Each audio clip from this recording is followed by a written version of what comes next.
Apesar de ser algo comum na vida das crianças, a dor na barriga não é algo normal. Hoje nós vamos conversar sobre os sinais de alerta para você procurar de forma mais precoce o pronto-socorro no caso de dor abdominal aguda, ou seja, aquela dor na barriga que começa e tem menos de 7 dias. Meu nome é Jéssica, eu sou gastropediatra e aqui a gente vai conversar um pouco sobre saúde intestinal das crianças. Dor na barriga aguda, que é essa que eu falei que tem menos de 7 dias, é causa frequente de busca ao pronto-socorro. Alguns estudos mostram de cerca de 20 até 40% das crianças que vão ao pronto-socorro vão com queixa de dor na barriga. Isso significa que a cada 10 crianças, de 2 a 4 vão com queixa de dor na barriga. Dessas 4 crianças, menos de 0,1%, ou seja, menos de uma criança dessas que foram avaliadas, vai ter necessidade de uma intervenção cirúrgica. Então, para começar esse vídeo, já quero falar para vocês que a maior parte das crianças que vão com dor na barriga no pronto-socorro não precisam ser operadas. A maioria, a causa é clínica, e aí o tratamento vai depender da condição.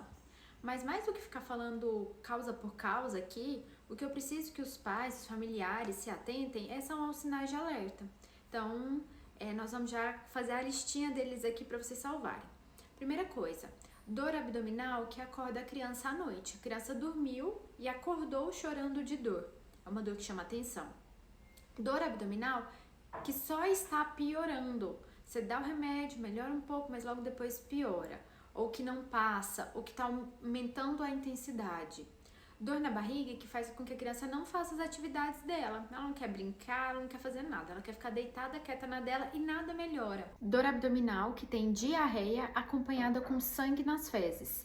Então, toda vez que tiver sangue nas fezes é um sinal de alerta. Seja ele em pequena quantidade ou seja ele em geleia de framboesa. Tem que procurar o pronto-socorro com rapidez. Outra coisa é dor abdominal associada a vômitos importantes que não melhoram mesmo com a medicação.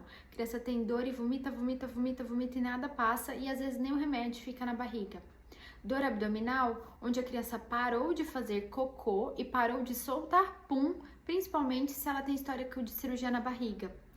Outra coisa que vai chamar a nossa atenção é uma dor abdominal com uma criança com uma cara de gravemente doente. O que a gente quer dizer sobre isso, né? A criança que não come, que não bebe, que não quer brincar, que tá prostrada. Ela quer ficar só deitada na dela e ela não aceita nada. E a dor abdominal que não melhora com analgesia simples. Você deu uma dipirona, deu um paracetamol, não melhora ou melhora muito pouco e tende a piorar. Isso são sinais de alerta para buscar o pronto-socorro. Além disso, eu acho que vale a pena a gente falar mais um pouquinho aqui sobre as causas de dor abdominal aguda na criança. Então vai depender muito da faixa etária. Nos menores de 1 ano, a gente pensa muito em malformação. Nos maiores de 2 anos, vai depender do quadro clínico. Mas aqui eu já posso adiantar que as principais causas de dor na barriga nessa idade são diarreias agudas, as famosas viroses, gastroenterite, jeca, infecção de urina, constipação e aí depois entra a apendicite. Dependendo da faixa etária, isso muda um pouco. Tem outras coisas de dor abdominal que às vezes assustam os pais porque não moram na barriga e pode causar dor de barriga ou dor na barriga, né? Como, por exemplo, a pneumonia, quando ela é um pouco mais baixa.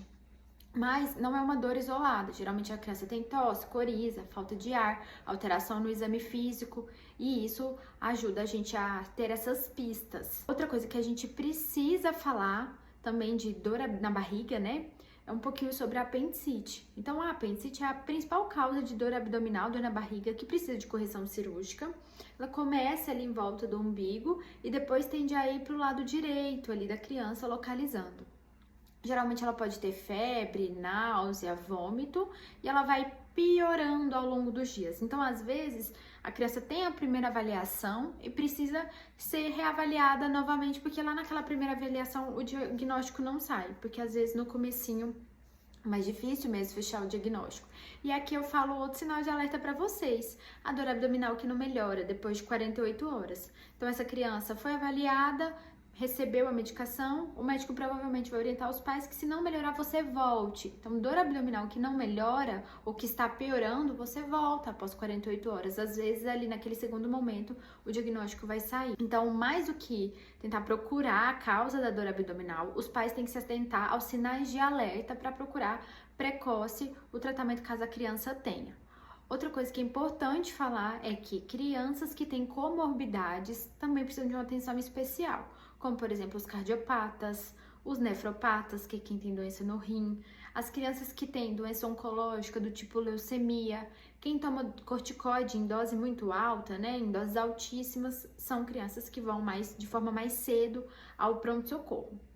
A maioria das dores abdominais vão ficar resumidas ali a infecções virais ou bacterianas e nem toda dor abdominal precisa de exame de imagem, na verdade a minoria. E quando precisa de exame de imagem, o médico vai avaliar qual exame, porque pode ser ultrassom, raio-x e tomografia.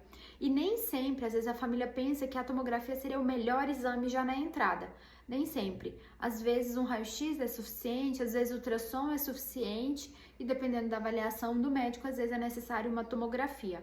Mas a minoria dessas crianças vão precisar de tomografia logo na entrada. Na dúvida, se você acha que seu filho tem sinal de alerta e se é uma dor menor que 7 dias, busque o atendimento. Para mais conceitos e assuntos de gastropediatria e saúde intestinal, fique aqui com a gente. Tchau!